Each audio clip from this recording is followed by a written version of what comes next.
ألم يعي معاوية جوابي؟ إنني لن أرمي جنود المسلمين إلى التهلكة، فهم لم يألفوا القتال في البحر. فماذا نصنع يا أمير المؤمنين؟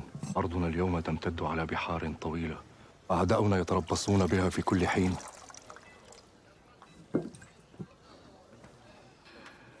وكأنني أسمع صوت معاوية. قد خبر معاوية الحرب مع الروم وعرف حيلهم، ولعمري إن بناء أسطول بحري إسلامي سابقة مكرمة لا تدانيها أية مكرمة، وأنت أولى الناس بها يا مولاي.